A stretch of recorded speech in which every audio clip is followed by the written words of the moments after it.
생각나는 부분이 뭐였냐면은 먼저 섬기는 영역에 대해서 그렇게 마음을 주셔요. 그러니까 그런 마음을 주시는데 뭐냐면은 근데 세상 사람들이 먼저 섬기는 건 참 잘해요. 왜냐하면 전략적으로 왜 그런 거 있잖아요. 돈이 있으면은 이제 먼저 이렇게 다른 사람이 먼저 이렇게 하기 전에 먼저 가가지고 뭐 사주고 같이 밥 먹자면서 돈 내고 또 이제 먼저 선물해주고 그러면서 환심을 사잖아요. 그렇죠? 근데 그게 철저하게 성경적인 원리예요. 성경은 먼저 받기를 기대하라고 하지 말고 주는 자가 복되다 그러거든요. 주는 자가 복되다 그러고 섬기라고 얘기하고 있습니다. 어떤 상황 가운데서든지. 근데 세상에서 섬기는 그러니까 섬기는 것과 성경에서 하나님이 말씀을 섬기는 건 근데 근본적인 질적으로는 틀려요. 형태상으로는 비슷한데 질적으로 틀린 게 뭐냐면 세상에서의 먼저 섬기는 부분은 뭐냐면 이 투자의 개념이에요. 먼저 투자를 해놓는 거예요. 그래서 나중에 내가 원하는 부분이 생길 때 그 투자해 놓은 걸 그것을 근거로 해가지고 나에게 좋은 일, 유리하도록 그 일들을 이렇게 바꾸어 나가기 위한 하나의 세상으로 말하면 세상의 지혜예요. 그렇죠? 그것도 하나의 그 물질적으로 있는 물질을 갖다 잘 활용할 수 있는 이제 지혜 중에 하나거든요. 근데 이제 그런 부분을 잘하는 사람, 사기꾼들이 참 그런 걸 잘해요. 왜냐면 사람 마음이 어떻게 움직이는지 사기꾼은 사기를 칠 수 있는 이유가 뭐냐면 사람 마음을 잘 움직이거든요. 그래서 이제 사기꾼들이 참 그걸 잘하는데 요 밑에 세차장 사장님 같은 경우 그 당해가지고 지금 이제 막 개인 회생 이제 막 그거 낸다고 그런 부분도 있고 그래서 안타까워서 막 이제 기도도 이제 부탁하고 그랬는데 얼굴이 상당히 안 좋아요. 그래서 근데 우리는 사람 중심을 알 수 없기 때문에 몇 년 동안 잘해주고 그러면은 당연히 믿을 수 있는 사람도 인식되잖아요. 근데 이제 한두 사람 뭐 그런 거면은 그건 그냥 실수로 그랬다라고 생각할 수 있는데 거기에 엮인 사람이 한 몇십 명 된대요. 그러니까 조직적으로 작정하고 하는 겁니다. 그래서 세상에 있어서는 섬기는 것은 항상 끈달린 거예요. 우리가 끈달린 섬김 하지 마라고 이제 얘기하잖아요. 끈달린 섬김이 바로 그런 겁니다. 이거는 철저하게 사단의 계략입니다. 근데 하나님이 말씀하신 먼저 섬기는 건 뭐냐면 되돌려 받은 것을 기대하지 않는 겁니다. 그냥 주님이 섬기라고 해서 그 영혼을 사랑하는 마음으로 그냥 무작정 섬기는 겁니다. 그러면서 하나님의 사랑의 손길을 나를 통해서 보여주는 겁니다. 먼저 섬기는 거예요. 먼저 사랑을 베푸는 거예요. 근데 우리가 먼저 섬기는 게 좀 많이 이렇게 힘든 이유 중에 하나가 뭐냐면 나도 받고 싶거든. 내가 먼저 섬기고 받고 싶거든요.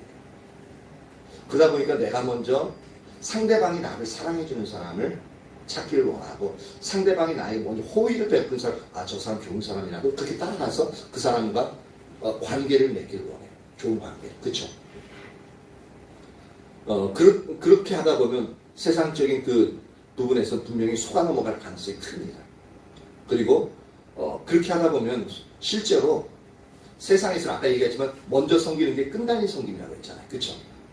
자기 목적을 가지고 먼저 해요. 뭐 회사에서 먼저 섬기는 사람들 대부분 많은 경우는 상사에게 뇌물 형식으로 이제 가는 부분이 있죠.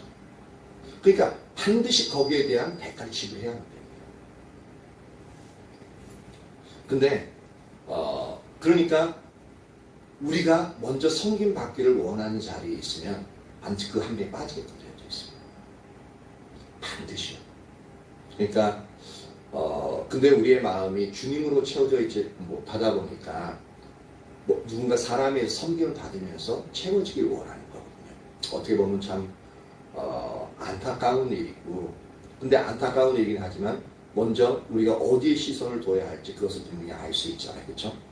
그러니까 주님으로 먼저 우리가 주님의 은혜와 그 사랑으로 우리의 마음에 채워지지 않으면 먼저 섬길 수 없습니다. 그 누구도 먼저 섬길 수 없어요.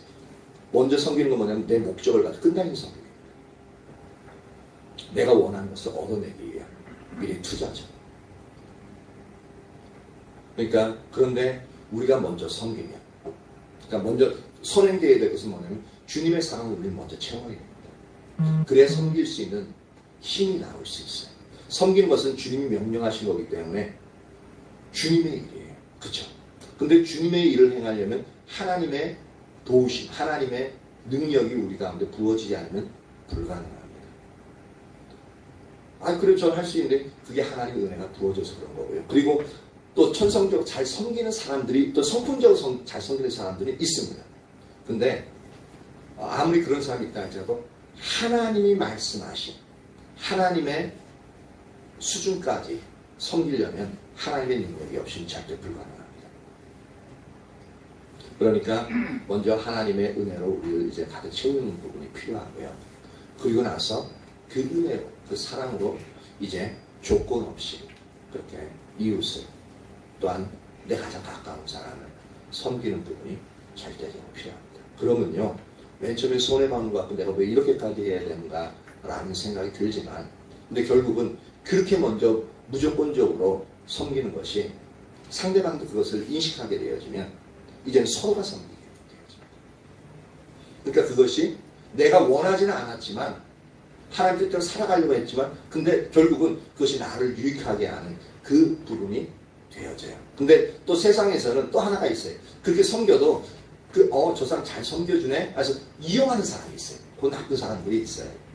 근데 그걸 그러니까 거기서 상처를 입지 않으려면 받으려고 하는 게 아니라 아까 얘기한 것처럼 주님이 우리에게 말씀하시는 그냥 주님이 우리에게 명령하셨고 그것이 우리에게 하나님이 영적으로 우리에게 주시는 영적으로 도움이 돼서 상급이 되어지는 영역이니까 그냥 섬기고 그러면은 사람이 그걸 이용해도 저 사람은 저런 사람이구나 라고 그것을 인식하고 그 선에서 이제 더 지혜롭게 섬기면 이제 하나님의 은혜로 섬기면 되는 거고 그럼 실망하지 않잖아요. 그렇죠?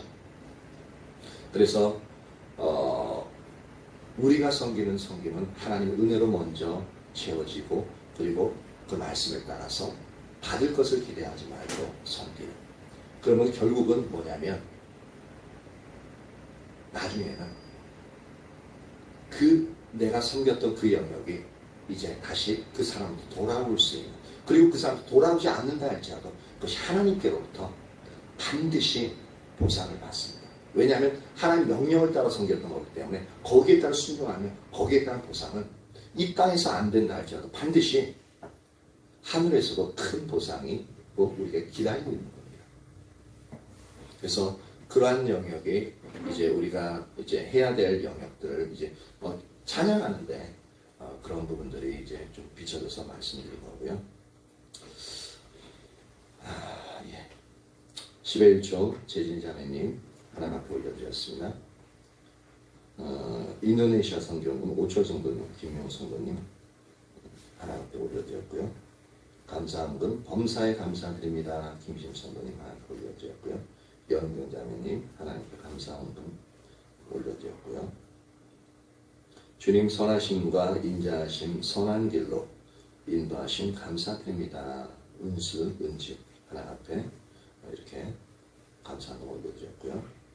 주일원근 우리 연경자매님이 하나님 앞에 올려드렸고요.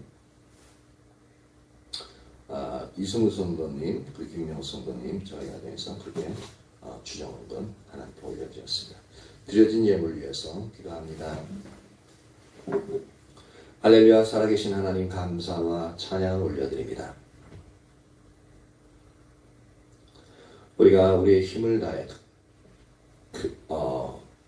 그렇게 우리의 목소리로 주님 앞에 찬양을 하나님 올려드릴 수 있는 그 은혜를 우리에게 부어주시며 참 감사합니다. 그리고 우리가 물질에 우리의 마음을 담아서 하나님께 올려드릴 수 있는 물질의 예배를 드릴 수 있게 하셔서 참 감사와 찬양을 올려드립니다. 하나님이여 드려진 그 모든 물질들 주님 기뻐 받으시고 흠양하시옵소서. 그리하여 드린 그 손길들 가운데 주님의 은혜가 더욱더 풍성히 부어지기를 간절히 소망합니다. 10의 1조를 드리는 한 가정이 있습니다. 하나님, 주님께서 지키시고 보호하시옵소서. 당신의 사랑하신 딸의 모든 재정적인 영역들을 주님 책임져 주시고 뒤로 새어나가는 그 모든 것들을 막아주시며 들어오는 것마다 그렇게 하나하나 쌓여질 수 있는 그러한 은혜를 허락하여 주시길 간절히 소망합니다. 그 10년 가운데 주님으로 인하여 항상 더욱 풍성케 되어지는 놀라운 역사가 당신의 사랑하신 딸에게 있게 하여 주시옵소서.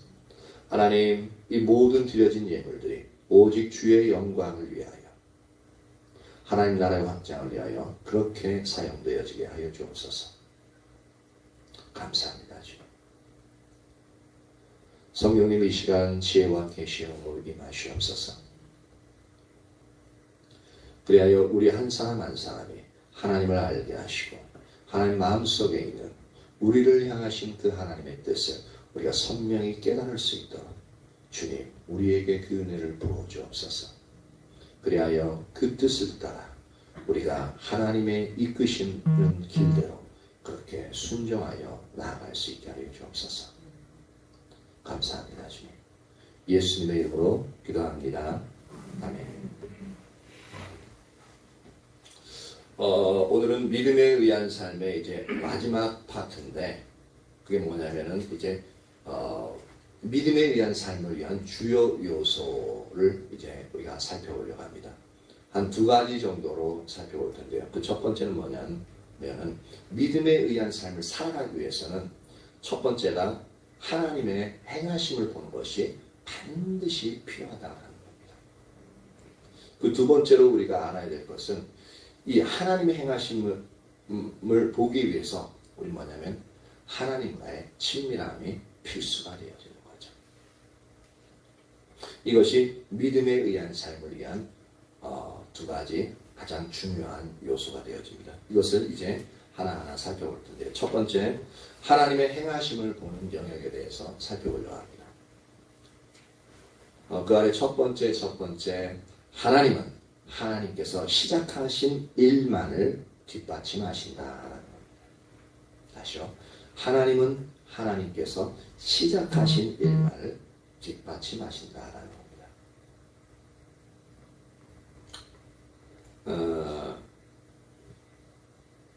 우리가 그러니까 이게 저도 청년 때 이런 부분들 많이 기도도 드려봤던 것 같고 여러 사람들이 하나님의 뜻을 알기 위해서 이렇게 기도를 하는 부분들을 이제 저도 많이 봤는데 지금도 아마 그런 부분들은 분명히 이제 비슷할 겁니다.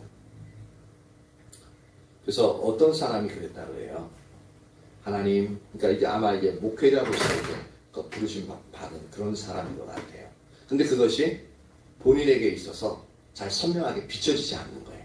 비춰지지 않고 또 이제 이렇게 기꺼이 가고자 하는 그 마음이 또한 이제 그렇게 좀 흔들리는 거 있잖아요. 그냥 그대로 이제 살아도 되는. 그래서 평신도로 있으면서 이제 저도 하나님 앞에 들어서 신음했다지 주님 저 장로까지 그래서 세상에서 이제 풍성하게 누리면서 교회 섬기고 너무 좋을 것 같아요. 그래서 훌륭한 사람들 많은데 그랬으면 참 좋겠어요. 부르시는 거 알면서도. 그러면서 계속 버티겼었거든요. 근데 이분은 저보다 조금 나은 것 같아요. 어떻게 기도했냐면 하나님께서 나를 부르셨으면 나로 하여금 베드로처럼 물 위로 걷게 하옵소서. 이게 진짜 내 마음을 확실히 딱 잡기 위해서 내가 하나님으로부터는 어떤 증거, 표적을 구하는 거거든요. 이런 예는 성경이 많아요. 기드온이 그랬잖아요. 그쵸? 기드온 하나님을 몇 번이야? 거의 한 3번 정도 시험했던 모습 보였어요. 양털 시험 2번에다 그래서 막 마음이 흔들리니까 직접 부하를 데리고 이제 미디안 진영에 내려가서 이제 그 진영에 내려가 보려니까 그 초소에 근무 써주는 사람들이 나 어제 꿈을 꿨는데 뭔데? 그러니까 그 막지 보리떡 한 덩어리가 굴러오더니 나중에 이따만해져가지고 우리 정말 확 무너뜨리더라. 그렇게 하니까 옆에 있는 사람이 대답이 더 걸치하게 그냥 그러냐고 개꿈이야 뭐 그럴 수도 있는데 이거는 기도원의 칼이라고. 기드온이 와가지고 우리를 무너뜨린 거예요. 아니, 적군한테 그 얘기를 들어요. 그 적군도 정신적으로 조금 문제가 있지 않나 싶어요. 아니, 그게 어떻게 그렇게 연결되냐고요. 근데 그게 하나님이 행하신 거죠. 그러니까 기도는 그때서 완전히 담대함을 얻고 그 다음에 성령님을 끌고 들어가는. 그래서 하나님의 표적을 구하는. 충분히 우리가 그렇게 할 수 있는 이제 이렇게 기도할 수 있는 그런 근거는 있어요. 그렇죠? 그리고 우리가 어떤 하나님을 할 때 그런 확신이 없이 하면은 자꾸 이제 내 방식대로 다 하나님 다 의지하지 않게 되어지고 이게 하는 게 맞나 하고 맨날 의심하다 보면 이것도 아니고 저것도 아니고 그냥 하는 것 자체가 고통이에요. 어정쩡합니다. 근데 어떻게 보면 이분의 이 간구가 상당히 합당해요. 근데 뭐냐면 이렇게 간절히 기도하는 거예요. 나로 하여금 베드로처럼 무리를 걷게 하소서. 그렇게 간절히 기도하고 난 다음에 무리를 뛰어들었어요. 또 대단한 믿음이죠. 그러니까 뛰어들어도 될 것 같은 마음이 든 거예요. 근데 어떻게 했겠습니까? 물에 퐁당 빠져. 그게 해외도 있고 우리나라도 있어요. 그건 실제로 이제 신문에 올라온 영역이 있는데, 근데 물에 빠져서 허우적거리니까 지나가는 사람이 건져져가지고 이거 이제 목숨은 건지. 그 뭐가 문제냐라는 거죠. 베드로는 어떻게 했어요? 걸었죠, 무리를. 근데 무리를 걸었던 기적은 아마 성경에 지금 이제 예수님과 베드로 그 외 무리 걸었다고 한 게 성경에 있나요? 제 기억에는 없는 것 같은데. 근데 세상에 있어서도 그런 이제 무리를 걸었다고 하는 기적을 이제 이제 그런 얘기를 풍문으로도 들은 적은 없거든요. 그러면 이 사람이 그랬다면 상당히 놀라운 하나님의 기적을 경험하게 되는 거죠. 영화에서는 몇 번 봤어요. 그러면 여기서 베드로와 이렇게 기도한 사람의 차이는 뭐냐라는 거죠. 둘 다 베드로든 이분이든 둘 다 하나님 앞에 간구하는 건 똑같았습니다. 베드로도 만일 주시어든 나로 무리를 걷게 하소서라고 얘기했습니다. 그럼 이 베드로의 기도와 이 사람, 하나님께서 나를 부르셨으면 나로 하여금 베드로처럼 무리를 걷게 하소서. 이 기도는 전혀 하자가 없어요. 맞죠? 어떻게 보면은 이 베드로가 더 정신적으로 약간 문제가 있지 않을까 싶어요. 왜냐하면 그 말을 하기 전에 풍랑이 쳐가지고 곧 모든 사람이 죽을 것 같은 그런 상황에 있는 거예요. 근데 갑자기 저 서럽게 이제 그 당시에 이제 통옷으로 통짜로 이렇게 되어 있으니까 원피스예요. 그러니까 통짜로 되어 있는데 다 휙 그리고 머리도 긴데 휙 하면서 흰 옷 근데 펄펄 나게 우리나라는 뭐라 그럽니까? 오 저 귀신. 이 당시도 그랬어요. 오는 거 보고 놀래 자빠지는데 근데 누가 주시다 그러니까 베드로 딱 반응해가 딱 보니까 진짜 주님인 거예요. 근데 그거 보고서 만일 주시어든 여태까지 살라고 이제 안간힘을 썼는데 주시어든 나는 무리도 걷게 하소서. 이게 제정신에서 나오냐고요. 상당히 충동적인 사람 중에 한 사람이. 근데도 하여튼 베드로님 죄송해요. 근데 일반 상식적으로 이해할 수 없는 거예요. 근데 오히려 이분이 지금 이 기도한 사람이 베드로처럼 무리 걷게 하소서 주님 부르셨다면 이게 오히려 베드로보다는 정상적인 상황에서 기도한 겁니다. 근데 차이가 뭐냐라는 거죠. 차이는 우리가 잘 알듯이 예수님이 그 기도 들으시고 오라라고 말씀하셨거든요. 하나님의 명령이 딱 떨어졌습니다. 그러니까 허락이 딱 떨어진 거예요. 그러니까 절대적으로 불가능한 일인데 베드로는 주저없이 걸어갑니다. 물 이렇게 걸어가는 건 둘째치고 지금 무서워서 벌벌벌 떨다가 배에서 물 위로 발을 내딛는 그 자체가 상상할 수 없는 부분이에요. 그것도 오라는 단 한마디 말 듣고. 근데 어떻게 했습니까? 딱 걸으니까 안 빠져요. 그러니까 다음 빨대고 주님 앞으로 계속 걸어가게끔 되어지죠. 근데 이 사람은 기도를 간절히 하고 나니까 마음속에 어느 정도 확신이 와가지고 베드로가 걸었으면 나도 걸을 수 있다 하고 뛰어들었는데 퐁당 빠졌죠. 그러니까 자기 확신은 있었는데 하나님께로부터 오라라고는 듣지 못했던 거죠. 이 차이가 있다.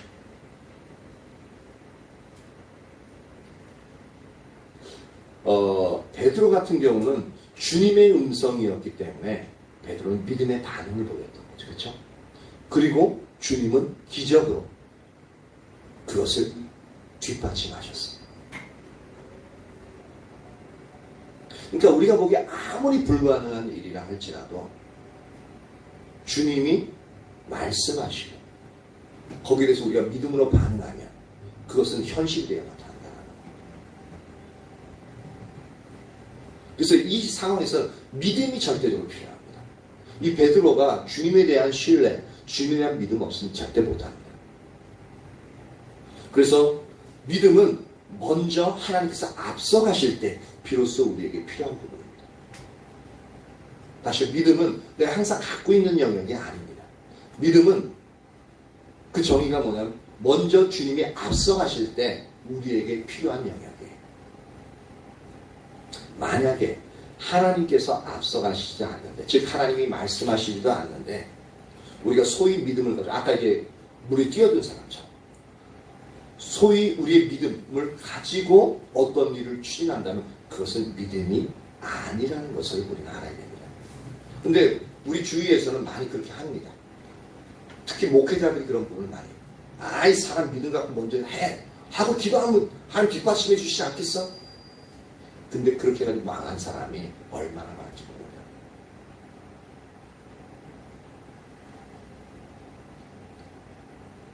그것은 믿음이 아니라 개인적인 확신입니다. 그리고 그 자신의 신념에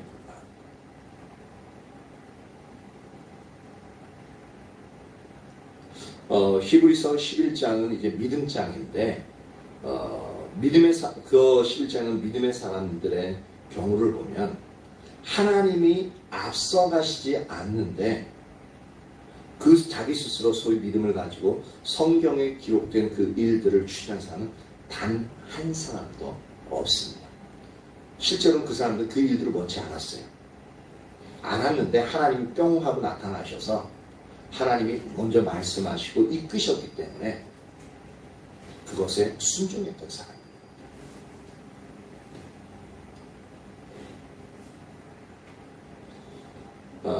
먼저 히브리서 11장 24절에서 26절을 찾습니다.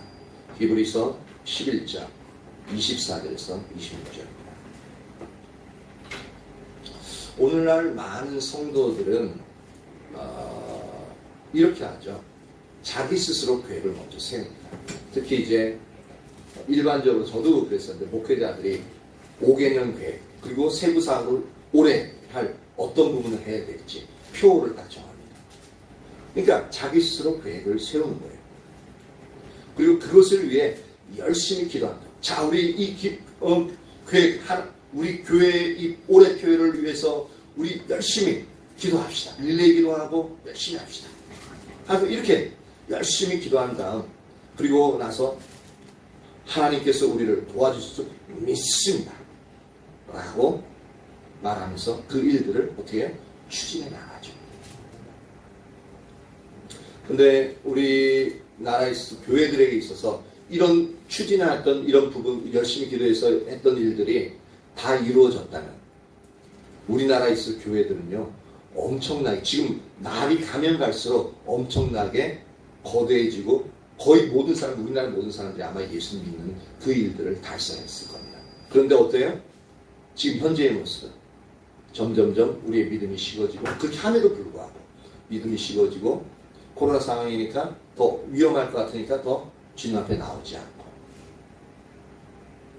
그러니까 교회 사람도 힘들어지고 목회자도 힘을 잃고 모든 사람이 연약해지는 그런 상태로 가고 있죠. 그러니까 우리의 계획대로 되어지지 않는 것을 볼 수 있습니다. 아무리 우리가 하나님 도와주실 줄 믿습니다 라고 강하게 얘기해도 그렇게 되어지지 않아요. 우리 이게 믿습니다 이게 이제 한 분을 딱 이제 떠올리게끔 되잖아요. 조다윈 목사님. 근데 그분은요 그냥 거기에만 언어적으로 이제 그렇게 해서 이제 우리가 좀 그렇게 얘기하는데, 근데 그분은요 하나님께 직접 말씀을 들었던 사람이에요. 하나님이요 몇 명 주시겠다, 몇십만 명 주시겠다, 분명히 말씀을 듣고 거기에 대해서 믿음으로 반응했던 분이에요. 그리고 그 확신이 있으니까 하나님께서 이 길을 들을 수 있는 게 쉽다라고 강하게 얘기할 수 있었던 겁니다. 그래서 하나님은 또한 먼저 말씀하시고 믿음으로 반응했기 때문에 그 일들이 놀랍게 일어났던 겁니다. 근데 우리는 주위 사람들은 어떻게 해요? 많은 경우는 그 형태만 가져옵니다. 그리고 열심히 기도하고 열심히 교회 가서 열심히 기도하고 그것을 실행에 옮기는 상태가 되어지는 거죠. 근데 그것도요 하나님의 은혜가 함께 할 때는 어느 일정 시기 동안은 가능해요. 그러니까 우리가 더 분별하기 힘든 거예요. 아니 그렇게 다른 사람 되던데 어느 그 시기에 하나님의 은혜가 임했을 때는 은혜로 말미암아 그런 부분은 실제로 옳지 않은 부분이 하나님의 은혜가 그냥 부어져 있기 때문에 그것이 가능하다는 겁니다.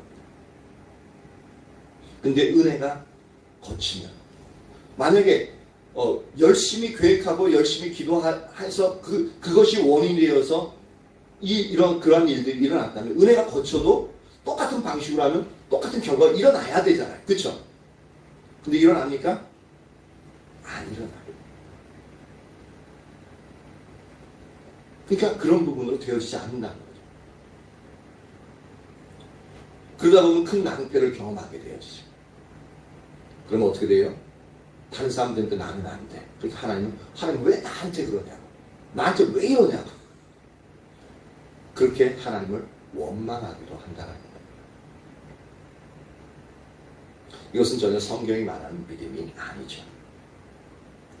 우리가 분명히 알 것은 아까 초두에 말씀드린 것처럼 하나님은 하나님께서 시작하신 일만을 뒷받침하신다라는 겁니다. 히브리서 11장 24절 26절 다 찾으셨죠? 네, 다 같이 한번 읽어봅니다. 자, 시작.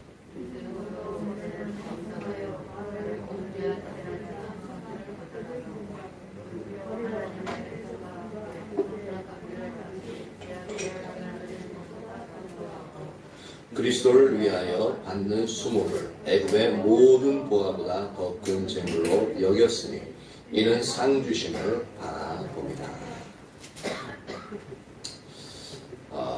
믿음의 사람 모세에 대해서 이제 이야기하고 있죠. 믿음으로 모세는 장성했다. 그리고 바로의 공주의 아들이라 칭함받기를 거절했다. 도리어 그 믿음으로 하나님의 백성과 함께 고난받기를 잠시 죄악의 낙을 누리는 것보다 더 좋아했다라고 말하고 있죠. 이게 모세가 그 당시 세계에서 가장 최강국이었습니다. 이집트죠. 그 애굽의 모든 권세와 부와 명예보다 여기서 26절에 보면 그리스도를 위하여 능력을 받고 노예들이 하나님의 백성과 들과 함께 고난을 받는 것을 더 귀히 여겼다라고 말하고 있습니다. 이것을 보면 그의 믿음이 어때요? 상당히 훌륭하고 믿음이 상당히 귀한 것을 볼 수가 있죠. 근데 이 시점이 언제냐면 바로 모세가 40세 되었을 때 시점입니다. 애굽의 왕자로 있을 때였습니다. 근데 맨 처음에는 이 히브리서 11장의 구절이 저는 이해가 안 갔어요. 왜냐하면 출애굽기에 보면은 모세의 모습이 실제로는 믿음에서 이렇게 보여지는 그런 영역들이 서술도 안 돼 있을 뿐만 아니라 그런 부분들이 이제 보여지지가 않아요. 제 개인적인 눈에. 근데 성경은 지금 히브리서 11장에는 믿음으로라는 표현을 쓰고 그가 오히려 그런 모든 죄악의 낙을 누리는 것보다 하나님의 백성들과 함께 고난받는 것을 즐거워했다. 그래서 그리스도를 위하여 수단받는 것을 더 원했다라고 이야기하고 있습니다. 이게 더 놀라운 게 뭐냐면 이 모세가 뭐냐면 그리스도를 위하여 받는 수모를 애굽의 모든 보화와 더 큰 재물로 여겼다. 이는 상주심을 바라봅니다. 이 말씀을 보면 히브리서 말씀 보면 40세 때 그 혈기왕성하고 모든 권세와 지혜와 능력을 가졌던 그 모세가 어디까지 바라봤냐면 그리스도까지 바라봤다는 얘기가 되어져요. 그렇죠? 그렇게 성경은 말하고 있지 않습니까? 이 정도면 그 믿음이요 상상할 수 없을 정도로 하나님 관계에서 놀라운 부분을 우리가 볼 수가 있습니다. 근데 출애굽기와 비교해서 보면은 전혀 그런 부분이 보여지지 않아요.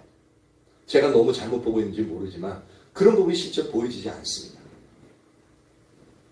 그럼 뭐냐라는 거죠. 근데 여기서 보면 성경에 즉 하나님은 우리를 평가하실 때 있잖아요. 믿음의 행위 한번 딱 하면요 그것을 엄청 후하게 쳐주셔요. 왜 우리 자녀들이 있잖아요. 처음 글자 배울 때나 말할 때 이렇게 말 정말 아빠 불렀어. 그럼 옆에 있다 엄마 아니야 저 엄마가 불러. 그리고 조금 자라면서 막 기억 니은 쓰고 막 그럼 얘 천재 아니야 막 이게 천재도 아닌데 다들 그러는 건데 내 자녀만 특별히 그렇게 보여지잖아요. 그러니까 부모의 눈에는 그 자녀가 상당히 하나하는 것만 해도 너무 귀하게 여겨져요. 그게 후회해요. 부모가 자녀를 보는 거. 그렇죠? 마찬가지로 하나님 아버지께서 그의 백성된 사람들의 믿음의 반응 조금 하나하는 거 가지고 그게 엄청 귀하게 성경은 기록하고 있습니다. 그 관점을 아셔야 돼요. 그래야 이 부분이 이해가 되어집니다. 고린도전서 10장 4절에 보면은 이렇게 얘기해요. 바울은 이제 출애굽 사건에서 언급하면서 다 같은 신령한 음료를 마셨으며, 그러니까 반석에서 이제 반석을 쳐가지고 물 나온 이제 그 사건을 말하고 있습니다. 그게 신령한 음료예요. 왜냐하면 이제 우리 인간적인 노력으로 수맥을 찾아서 한 것들이 아니었잖아요. 그리고 어디 수맥을 찾는데 바위 이따만한 바위에서 물이 솟아나옵니까? 아니면 땅을 파가지고 물이 솟아나옵니까? 바위를 파기가 쉽습니까? 땅을 파기가 쉽습니까? 그러니까 이건 불가능한 일이에요. 그렇죠?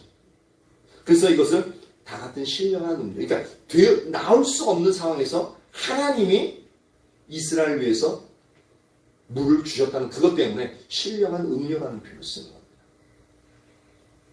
다 같은 신령한 음료를 마셨으니 이는 저희를, 즉 이제 이스라엘 백성들을 따르는 신령한 반성으로부터 마셨으니. 근데 더 재밌는 표현이 뭐냐면 고린도서 10장 4절 재밌는 표현이 저희를 따르는 신령한 반석이래요. 그러니까 이 얘기는 뭐냐면 반석, 이 반석은 바위 덩어리거든요. 이 바위 덩어리가 저희를 따른다. 이스라엘 백성 따라가는 게 쫄쫄쫄쫄. 상상이 가세요? 근데 표현이 그래요. 그 표현이에요. 여기서 보면 따른다라는 이 헬라어의 단어가 어떤 거냐면 여기다 이게 내가 안 썼구나. 분명히 기록해놓은 건데 잠깐만요.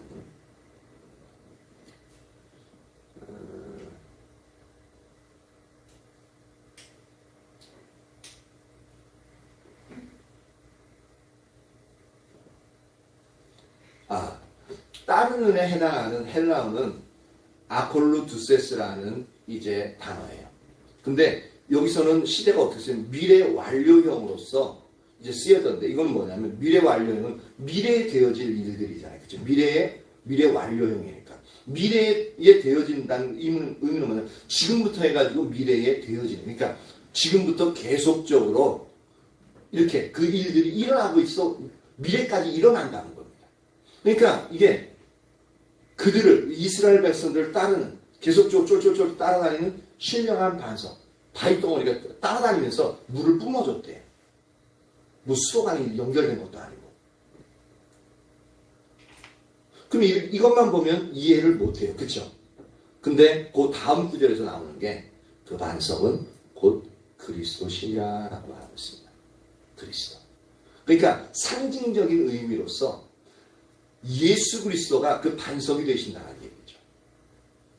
그리고 예수님이 이게 반석이 따랐다는 것은 바위가 쫄쫄쫄 따랐다는 게 아니라 예수님이 그들과 함께 광야길을 계속적으로 가시면서 그들의 필요를 채워주셨다는 의미거든요. 이렇게 보면은 이 말이 분명히 맞죠.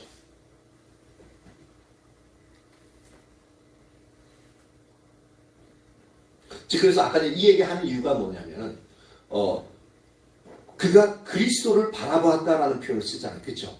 그 당시에 과연 그가 40세의 그 믿음 때 예수 앞으로 몇천 년 후에 태어나실 예수 그리스도까지 그 메시아까지 바라봤느냐라는 거예요. 그때 성경도 없었어요.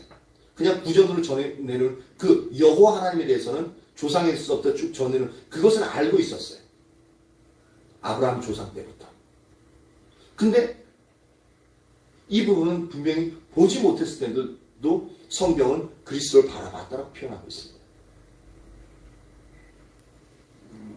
지금 뭐냐면 아까 고린도전서 10장 4절에서 봤듯이 그리스도는 하나님의 백성과 함께 동행하신 분이라는 겁니다. 그렇기 때문에 모세가 하나님의 백성과 함께 고난받는 것이라고 이제 그 25절에 히브리서 11장 25절에 기록하고 있는 것처럼 하나님의 백성과 함께 이제 고난받는 그것을 갖다가 그리스도를 위하여 고난받는 것이라고 성경은 기록하고 있는 겁니다. 왜냐하면 아까 고린도전서 10장 4절에서 반석이 쫄쫄쫄 따라다니는 그 반석이 그리스도라고 그러죠. 그러니까 하나님의 백성과 그리스도 함께 동행하시는. 그러니까 그 동행 중에 있는데 그 하나님의 백성과 백성을 위해서 고난을 받는 것은 뭐냐면 그리스도를 위해서 순환받는 것을 선택하는 것, 동일한 거죠. 성경은 그렇게 보고 있는 거예요. 만약에 지금 여기 있는 것처럼 만약에 베드로가 모세가 이제 그리스도까지를 바라봤었다면 이제 반석을 치는 장면이 두 번 나오잖아요. 그렇죠? 처음에는 뭐냐면 반석을 치라. 내가 너를 대면하에 서 있을 테니까 반석을 두 번 치라. 그러면 물이 솟아날 것이다. 근데 나중에 보면 그 반석이 예수 그리스도였고 그 서 있다는 그 여호와 하나님이 대면하에 서 있다는 것은 뭐냐면 하나님 즉 그리스도께서 서 계신데 반석을 두 번 딱 친다는 그 의미는 뭐냐면 예수 그리스도의 순환받고 십자가에 달려 죽으실 것. 달려 죽으니까 어떻게 해요?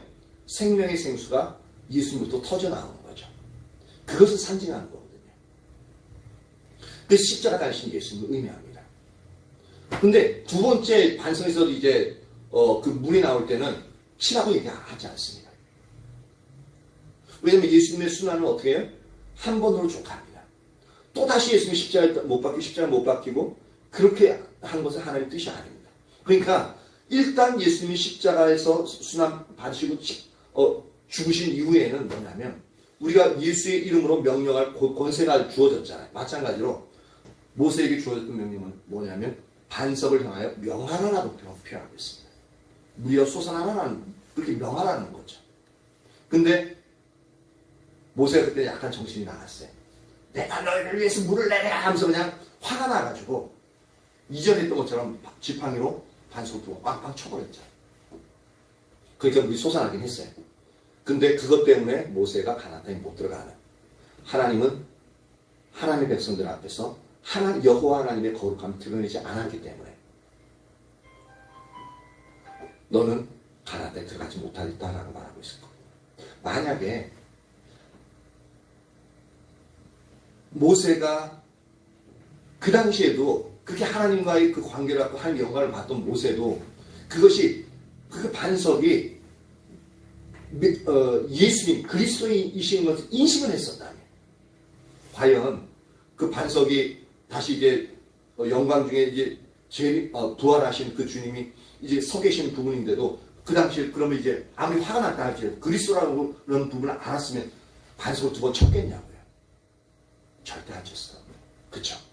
그 인식이 없는. 근데 성경은 하나님이 그런 부분을 암시하기 때문에 예표하기 때문에 그렇게 얘기하는 하는 부분인데 그 당시에 그렇게 하나님의 친밀함이 있었던 그 모세도 그 영역은 그 당시만 해도 그것을 보지 못했던 것을 알 수가 있습니다. 하물며 하나님을 직접적으로 만나지 못했던 40세 때, 청년 때 그 그리스도를 봤겠느냐라는 거죠. 절대 보지 못한 거죠. 근데 성경은 하나님의 백성들과 함께 하신 그 하나, 그리스도 그 부분으로서 모세가 하나님의 백성들과 고난을 받을 때 그것이 그리스도와 함께 수난받는 것으로 그렇게 봐주신 하나님의 후하심을 볼 수가 있는 거죠. 그래서 그것을 믿음으로 했다라고 표현하고 있습니다.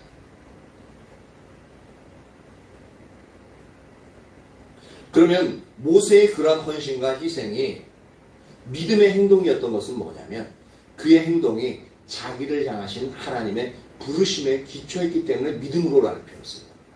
그러니까 모세가 나 히브리인인데 이게 왕자로 살고 있지만 그래도 우리 백성들이 이렇게 내 동족들이 이렇게 어려움을 당하는 거 보니까 내 마음이 안 좋네. 내 권력이 있으니까 뭐 내가 좀 살아가기 좋지 않을까? 그런 동정심에서 나온 게 아닙니다. 그의 믿음의 행동은 자기를 향한 하나님의 부르심에 기초하고 있다. 그래서 믿음의 행동이 되어지기 때문에 히브리서 11장에 믿음으로라는 표현이 있습니다. 그래서 이 부분을 알 수 있는 게 사도행전을 보면 알 수가 있습니다. 사도행전을 보면 사도행전 7장 23절 25절입니다. 사도행전 7장 23절 25절. 이 부분을 보면 모세는 하나님께서 자기를 통해서 이스라엘 백성들을 건지실 것을 알고 있었던 것을 볼 수가 있습니다. 그리고 이스라엘 백성들을 건지는 것이 자기의 부르심인 것을 잘 알고 있었습니다. 그 40세 때. 그래서 모세는 하나님의 그러한 부르심을 위해서 애굽의 모든 권력과 부를 믿음으로 기꺼이 포기했던 것을 우리가 사도행전 7장을 통해서 알 수 있는데 보십시오. 23절에서 25절. 나이가 40이 되매 그 형제 이스라엘 자손을 돌볼 생각이 나더니 그냥 생각이 든 게 아니라 하나님 그 생각은 주시는 부분입니다. 왜냐하면 이 구절 가지고는 모르는데 그 다음 구절을 보면 알 수가 있습니다. 한 사람이 원통한 일을 당함을 보고 보호하여 압제받는 자를 위하여 원수를 갚아 애굽 사람을 쳐 죽이느냐. 25절. 그는 그의 형제들이 하나님께서 자기의 손을 통하여 구원해 주신 것을 깨달으라고 생각하였으나 그것을 그들이 깨닫지 못하였다. 보십시오. 모세가 했던 그 일들을 했던 근본적인 원인이 뭐였냐면 하나님께서 자기의 손을 통해서 구원해 주신 것을 깨달으라는 그 생각. 그러니까 하나님이 모세에게 이스라엘 백성들을 구원하라는 그 부르심이 있다는 것을 모세가 알아요, 몰라요? 이미 40대 다 알고 있었던 거죠. 그렇죠? 그래서 그 일들을 행한 겁니다. 그리고 그러면 내가 이해했던 것을 내 백성들이니까 나의 동족에게 이것을 알리라. 왜냐면 여호와 하나님을 섬기니까 분명히 알 거라고 생각했어요. 근데 이스라엘 백성이 알았다고요? 몰랐다고요?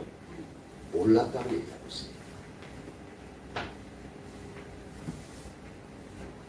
그래서 분명히 모세는 자기를 향한 하나님의 부르심의 토대에서 행동했습니다. 그렇죠? 또 애굽의 모든 부와 권력을 기꺼이 포기할 만큼 헌신적으로 희생했음에도 불구하고 이게 대단한 거죠. 실제 자기의 그 위험성을 알고서도 모든 것을 걸고 하는 부분이었거든요. 그 이스라엘 백성들을 애굽에서 건져내는 일에 철저하게 실패했죠. 두 번째 갔을 때 왜 네가 우리의 관원으로 누가 세워주더냐? 네가 어제 애굽 사람 쳐 죽인 것 같이 나도 죽이려냐? 막 따져버려. 그러니까 주위에 모세와 함께하고 있던 애굽 사람들이 딱 들으니까 곧장 바로 왕에게 가서 이제 일러버리는 거죠. 그러니까 바로가 죽이려고 그러니까 어떻게 해? 꽁지 빠지게 미디안 광야로 그냥 냅다 도망가버립니다. 철저하게 실패했죠. 왜 그랬냐라는 거죠. 분명히 이게 하나님의 부르심에 기초했다고 그랬죠. 그래서 믿음으로 행했다고 분명히 히브리서 11장에 기록하고 있습니다. 그리스도와 함께 수단받는 것을 좋아했다고 성경, 하나님 그렇게 후하게 보시고 있습니다. 근데 여기서 사도행전 7장 24절에서 보면은 여기서 보면 압제받는 자를 위하여 원수를 갚아 애굽 사람을 쳐 죽이니라 이라고 했을 때, 근데 이 부분은 우리가 눈여겨봐야 될 부분은 뭐냐면 분명히 하나님의 부르심이 있어요. 사명이 주어졌어요. 근데 이 애굽 사람을 쳐 죽이는 이 영역에 대해서는, 그러니까 그 당시에 일반적으로 그런 위치에 있고 그런 권력을 가지고 있고 그런 또 사명을 받았으면 이렇게 행하는 게 그 당시에는 정상적인 행동입니다. 그렇죠. 자기가 할 수 있는 거니까. 근데 이거는 우리가 알아야 될 게 뭐냐면 하나님의 방식이 아니었다는 것을 알아야 돼요. 하나님이 그 길로 하나님의 목적을 분명히 말씀해 주셨지만, 알려주셨지만 어떻게 이스라엘 백성들을 인도해 내라는 그 영역은 아직까지 말씀하시지 않은 겁니다. 만약에 이것이 하나님께서 말씀하신 방법이었다면 하나님 뒷받침합니다. 근데 오히려 살인자로서 쫓기게 돼서 그래서 도망가게끔 되어지죠. 만약에 하나님 뒷받침했다면 이스라엘 백성들이 그의 편에 서가지고 아주 모세를 필두로 해가지고 바로를 대항하는 그런 일들이 일어났습니다. 근데 오히려 이스라엘 백성들이 모세, 네가 우리의 관원이냐? 그러면서 대적해버리죠. 하나님이 전혀 뒷받침하지 않고 있습니다.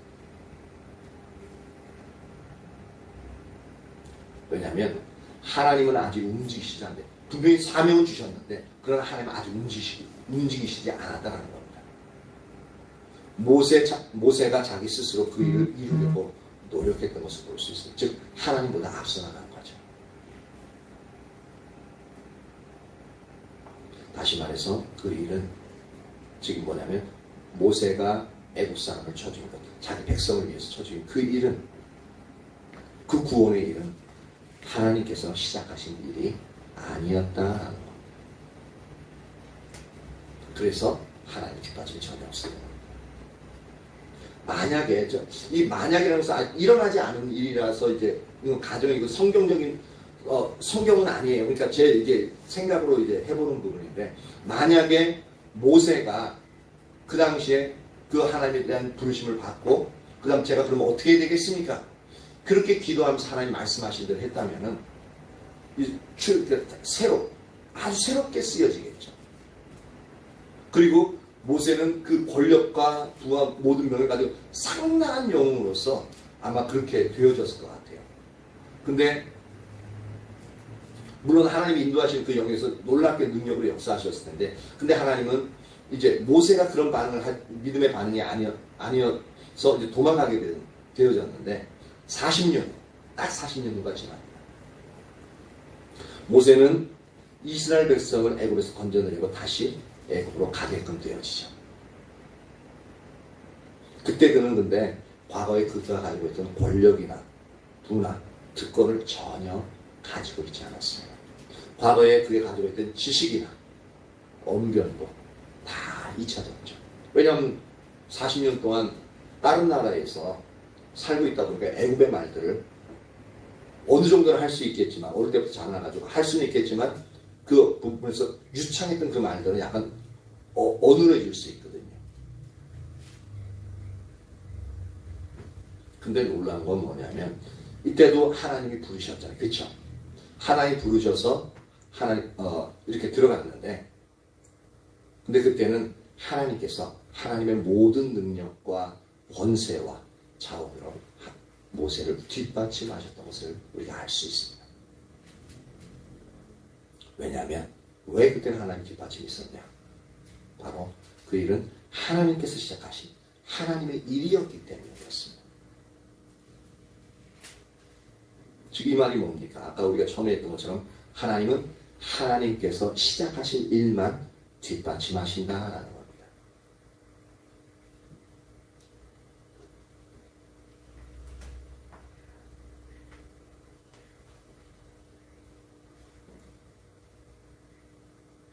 그래서 우리가 오늘은 여기까지만 해야겠는데, 하나님의 그래서 쭉 살펴보겠지만 하나님의 행하심을 보는 것이 중요한데, 그 중에 하나가 뭐냐면, 왜 하나님의 행하심을 보는 게 중요하냐면, 하나님은 하나님의 하나님께 시작하신 일만 뒷받침하기 때문에 하나님의 행하심을 보는 게 중요한 부분이죠. 그래서 하나님의 행하심을 보지 못했던 모세는 그 젊었을 때 모든 것을 가지고 있을 때 실패했고, 아무것도 가지고 있지 않고 늙은 80세의 노인이 되었던 그 시점에서는 자신이 가지고 있는 능력과 지혜와 그런 모든 부분은 사라졌음에도 불구하고 오히려 놀랍게 그 일들을 행할 수 있었던 이유는 뭐냐면, 하나님이 시작하셨고, 그래서 거기서 믿음으로 반응했을 때 하나님이 그 모든 상황을 뒷받침하셨던 것은 우리가 알 수 있다는 겁니다. 그러니까 이것을 우리에게 적용시키면 어떻습니까? 하나님이 우리에게 명령하셨습니다. 그러니까 하나님 목적을 보이시는 거죠. 가장 쉽게 얘기하자면, 제가 목회자잖아요, 그죠?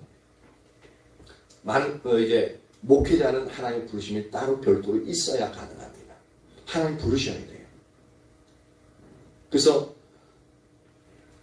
많은 경우는 하나님이 부르셨기 때문에 목회를 하기 위해서 신학교를 갑니다. 이게 하나님의 부르심이잖아요. 하나님의 목적입니다. 근데 우리가 많은 경우의 목회자들이 거기서 딱 멈춰버려요. 그러니까 하나님 나를 목회자로 부르셨으니까 어떻게 해요? 이제 내 목회를 어떻게 할 건지 그때부터 내가 딱 생각을 다 하는 거예요. 나는 이런 목회를 하고 싶으니까 이런 부분에 내 계획을 세우고 내가 열심히 해나가는 거예요. 근데 하나님이 목회자를 다 세우시면 하나님이 원하시는 그 사람 목회 방향이 다 다릅니다. 그 방향을 따라서 하나님, 그러니까 어떻게 그 목회를 행할 것인가, 그 부분을 갖다 하나님의 관계 속에서 하나님 말씀하시는 것을 듣고 행해야 거기에서 하나님 뒷받침이 있게 되어지는 거거든요. 그건 우리의 삶에 있어서 마찬가지입니다. 그래서 여러분 한 분 한 분이 하나님의 부르심이 내 삶의 영역 가운데서 하나님의 부르심이 내게 있어 무엇인가를 그것을 먼저 보는 것이 절대적으로 필요합니다. 그리고 그것을 받은 부분에서 하나님 그럼 이 부분을 나를 통해 행하시려는 이 부분을 내가 어떻게 하면 되겠습니까? 하나님의 길들을 묻는 거죠. 그렇게 해서 나아갈 때에 모세의 능력이 아무것도 없는 상황에서 하나님이 놀라운 하나님의 능력과 권세와 또한 모든 자원으로 하나님이 뒷받침하셨듯이 우리를 뒷받침하신 그 일들이 일어남을 알 수가 있는 겁니다. 이러한 부분이 오늘 저와 여러분 모두에게 선명히 비추어지기를 예수님의 이름으로 축복합니다.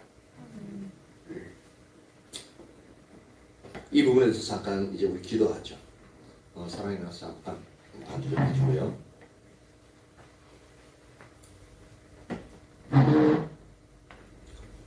육지 165장 그 반주해 주세요.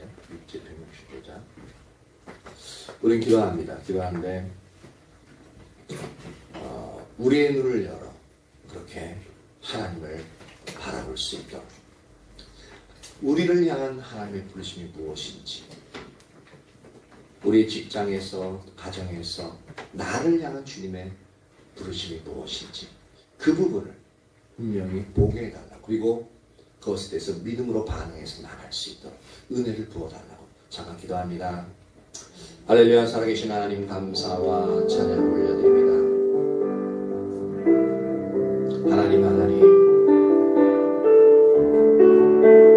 하나님이 우리를 보시면서 세워놓으신 계획이 있는 줄 압니다. 하나님의 놀라우신 그 계획, 하나님의 경륜을 이루시기 위해서 우리를 초청하시는데 그 과정 중에 우리들과 함께 동역하시기 원하시는 영역이 있습니다. 하나님, 우리의 눈을 열어 그 영역을 보게 하여 주시옵소서.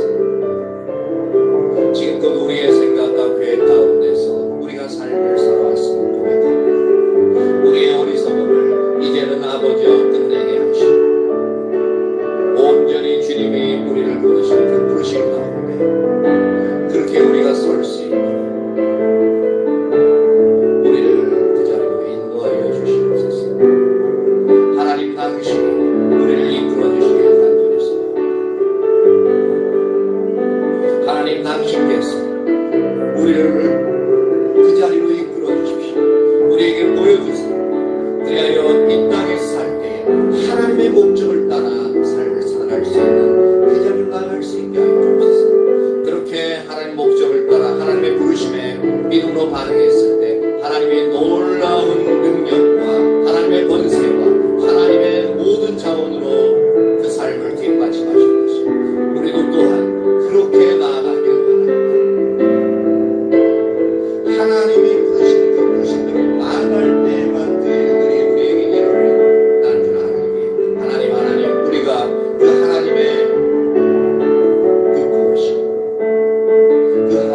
은경자매님의 이제 아버님이 이제 소천하신 날인데 그 부분을 인해서 이제 잠깐 말씀을 살펴보려고 합니다. 마가복음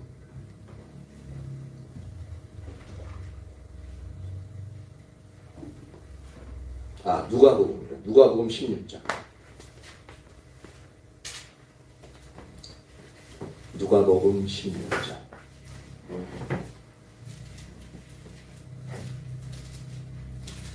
누가복음 16장 19절부터 31절입니다. 19절부터 31절.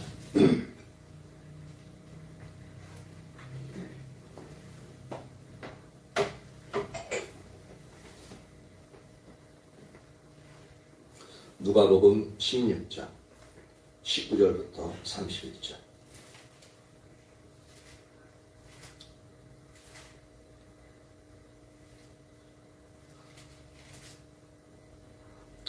(16장) 19절부터 31절 교독하도록 하죠.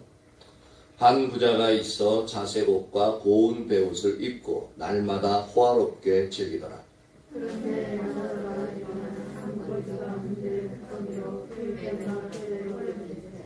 그 부자의 상에서 떨어지는 것으로 배불리려 하매 심지어 개들이 와서 그 헌대를 핥더라.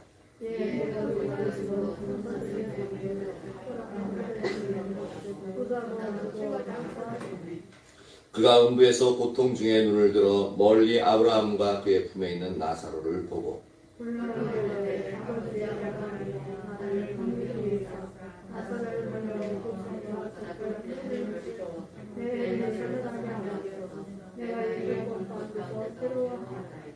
아브라함이 이르되 이에 너는 살았을 때 좋은 것을 받았고 나사로는 고난을 받았으니 이것을 기억하라. 이제 그는 여기서 위로를 받고 너는 괴로움을 받느니라.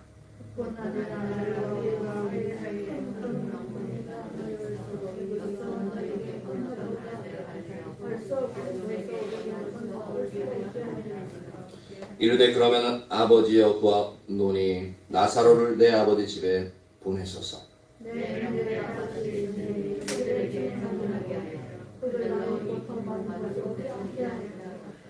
아브라함이 이르되 그들에게 모세와 선지자들이 있으니 그들에게 들을지니라.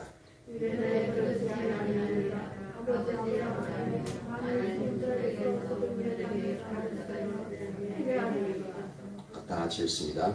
이르되 모세와 선지자들에게 듣지 아니하면 비록 죽은 자 가운데서 살아나는 자가 있을지라도 권함을 받지 아니하리라 하였다 하시니라.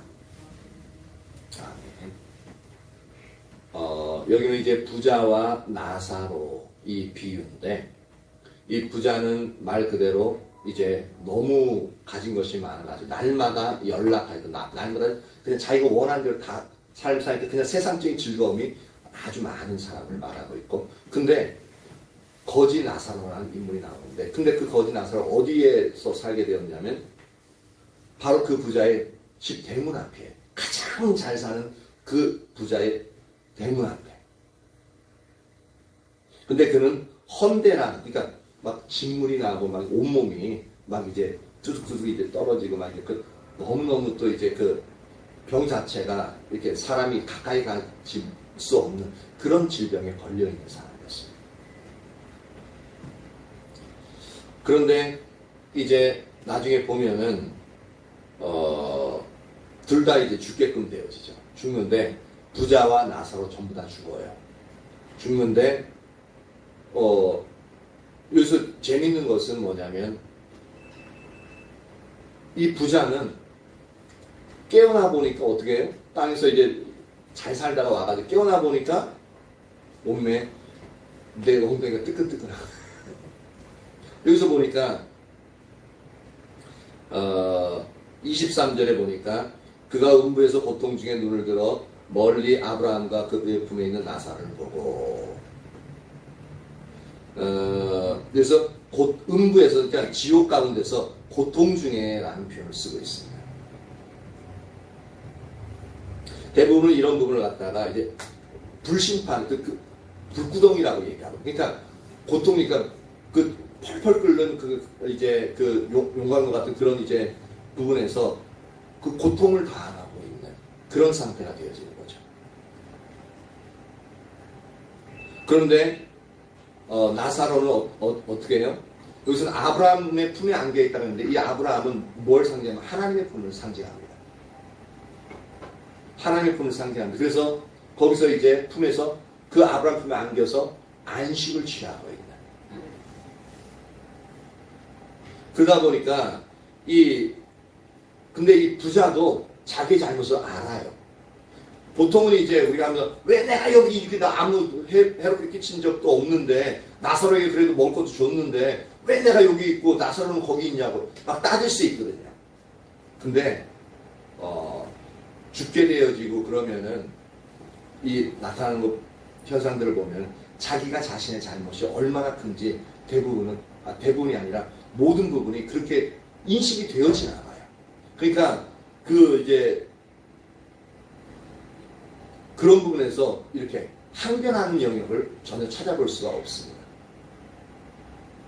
그래서 그래도 자비를 구해요. 그 아브라함에게 지금 하나님께 자비를 구하는데 어떤 자비를 구하냐면은 24절 여기 불꽃 가운데 나오구나. 24절 보니까 아버지 아브라함이여 나를 긍휼히 여기사 나사로를 보내어 그 손가락 끝에 물을 찍어 내 혀를 서늘하게 하소서. 내가 이 불꽃 가운데서 괴로워하나이다. 보세요. 불구덩이 가운데서 있으니까 엉덩이 뜨끈뜨끈해. 엉덩이만 뜨끈뜨끈해. 온몸이 다 불타는. 근데 죽고 싶어도 그때 죽을 수가 없어요. 고통만을 겪으면서 영원히 살아. 이게 말이 안 되는 거죠. 그나마 불교가 진짜라면은 고통 당하다가 몇 년 지나면 몇십 년, 몇 갑절 지나면은 이렇게 좋은 쪽으로 가게끔 되어지는데 그런 희망이라도 있으면 이건 별로 견디는데 별로 힘들지 않을 것 같아요. 근데 하나님은 말씀하시는 게 그런 것은 기독교 내에는 하나님의 법에는 절대 없어요. 무조건 이렇게 해서 예수를 안 믿고 죽으면은 영원한 죽음, 영원한 고통 가운데 이렇게 되어지는 게 하나님의 법입니다. 그래서 자신의 죄를 잘 알기 때문에 어떻게 하냐면 하나님의 자비를 구하는데 저 같으면 좀 더 큰 걸 구할 것 같아요. 근데 부자는 뭘 그러면 저 나사로의 손끝에다가 물을 찍어가지고 내 혀끝에다 딱 대가지고 내 혀를 좀 서늘하게 해주십시오. 그 정도면 들어줄 수 있지 않을까요? 물을 갖다가 한 컵을 갖다 달라는 것도 아니고 한 컵 갖다 달라 그래도 해줄 수 있을 것 같은데 손끝에다 찍어가지고. 근데 그때는 천국과 지옥이 나눠진다면은 우리가 죽은다면은 어떠한 자비도 지옥에 가 있는 형벌받는 자에 어떠한 자비도 주어지지 않습니다. 이게 상당히 무서운 겁니다. 그러니까 공의, 하나님의 공의와 그 사랑은요 상당히 딱 성립되어졌어요. 우리처럼 인정에 이끌려가지고 그래 그렇지 그래 조금 무슨 끝이니 자 물 한 잔 먹어. 우리는 충분히 그럴 수 있는데 하나님의 공의는 그것을 허용하지 않습니다.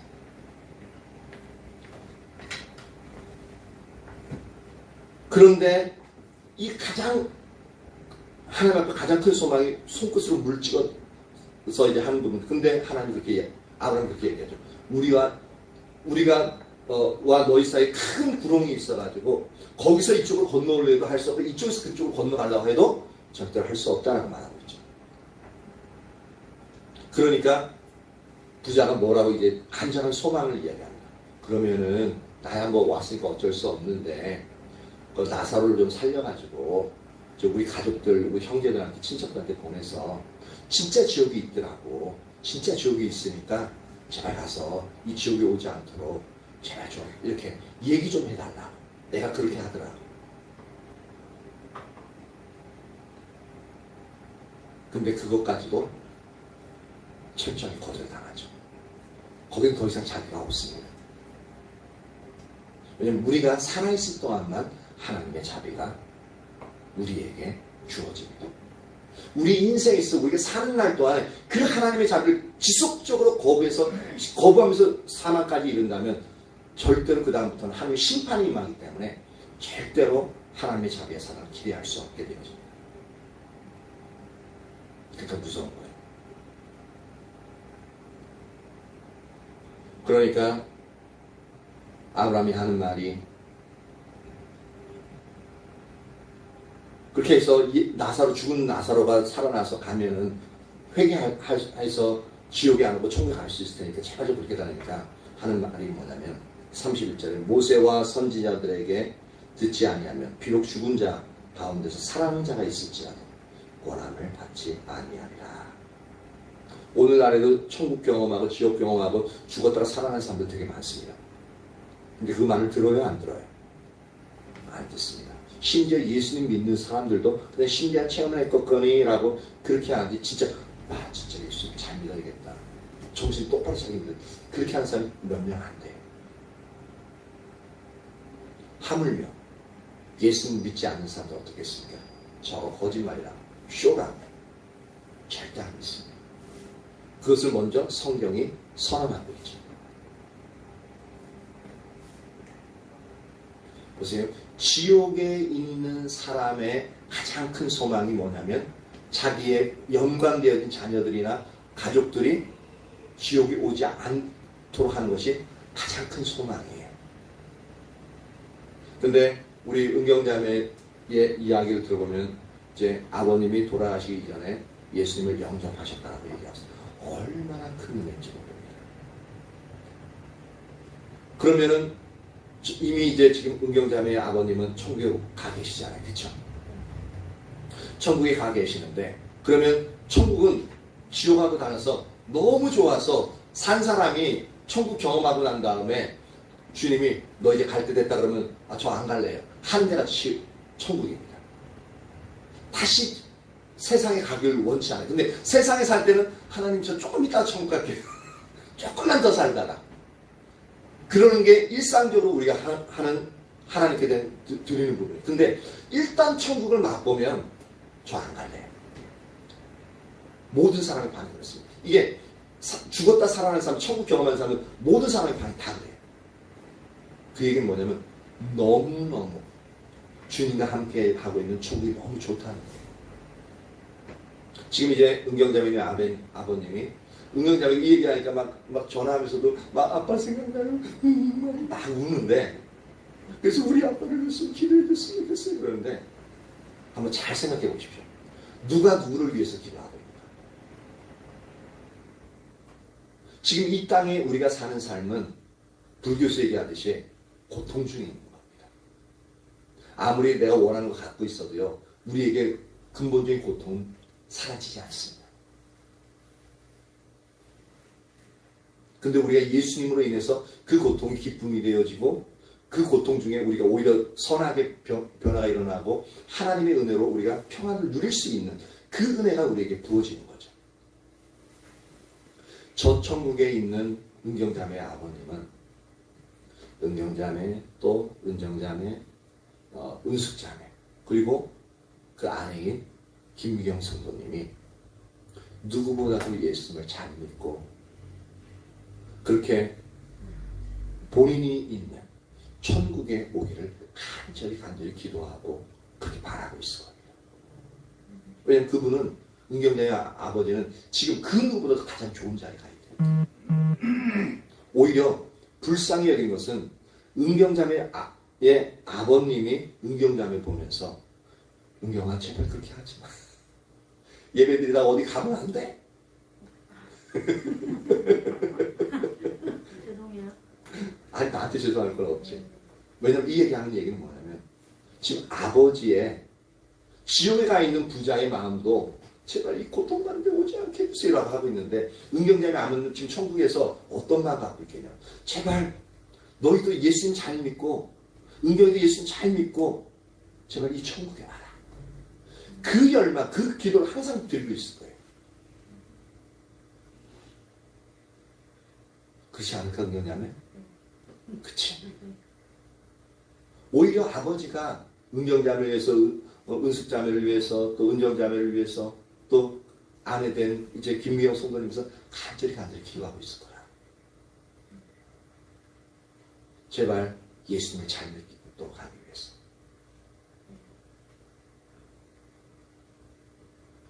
그러니까 지금 길을 통해서 그러니까 아버님이 소천하신 나를 통해서 기억해야 될 부분은 뭐냐면 아버지가 은경자매 아버지가 진짜 어떠한 소망을 가지고 있는 것을 기억해야 되는 거예요. 그걸 기억하고 그러면 아버지 소망을 따라 내가 그러니까 은경자매가 어떻게 지금 신앙생활을 해야 하는가 그것을 더 깊이 생각해야 되더라. 무슨 말인지 알겠죠? 그렇지 않으면 어떻게 돼? 부자가 나사로에 있어서 있는 것처럼 부자가 어디로 갔다고? 불구덩이에 있네. 거기서 따뜻한 아랫목에서 그냥 앉아있어. 근데 그것이 너무 따뜻해가지고 미칠 정도로 따뜻한 그런 자리. 그것도 한 번 들어가면 나오지 못하는.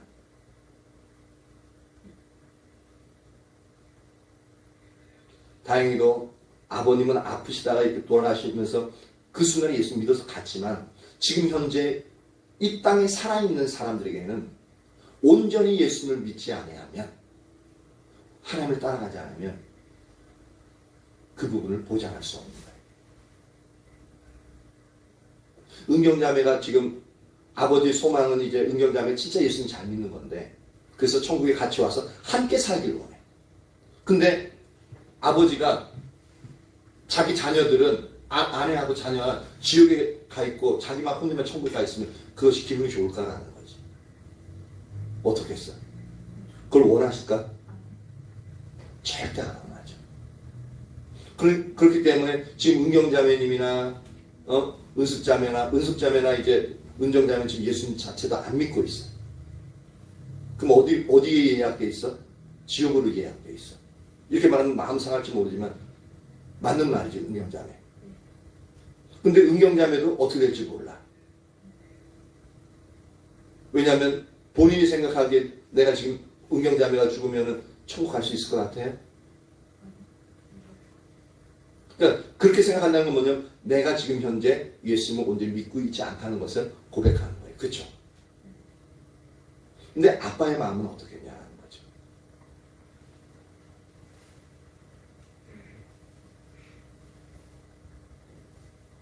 그럼 이제 은경자매가 어떻게 해야 되겠냐는 거죠.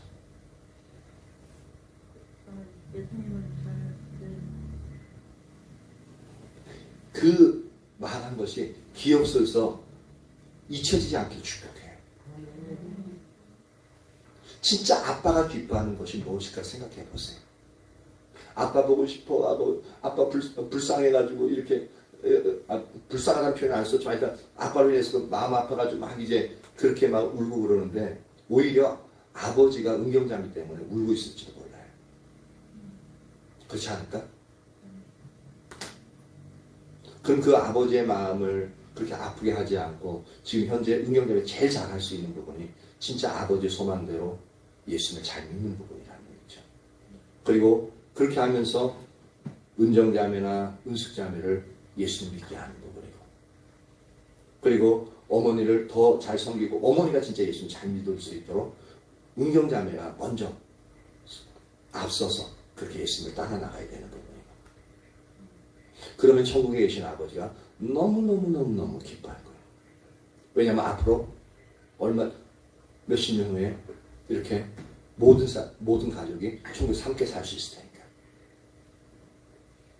그러고 싶지 않아요?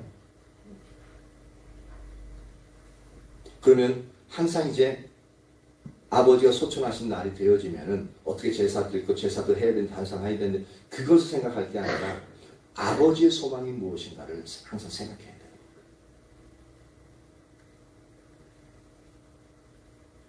아빠가 지금도 간절히 바라고 있는 게 무엇인가? 아빠가 지금도 간절히 기도하고 있는 내용이 무엇인가? 그리고 내가 어떻게 하면 하나님 부르실 때에 아빠와 함께 살 수 있을 것인가? 그럼 내가 현재 어떻게 삶을 살아야 될 것인가? 그 영역에 대해서 은경자매가 초점을 맞추고 그렇게 예수님을 섬기고 예배드리는 자리에 있으면 더할 나이가 없을 것 같아요. 그렇죠? 그래야 은경자매 남자친구도 즉 종필 형제도 예수를 믿을 수 있는 그러한 기회가 주어지죠. 그만큼 은경자매가 중요한 위치에 서 있어요. 어떻게 해요? 그렇게 생각되지 않아요? 그쵸? 지금 다시 이렇게 성경 말씀에서 보니까 아빠의 마음이 어떤 건지 이제는 알 수 있겠어요? 아직 잘 모르겠어요?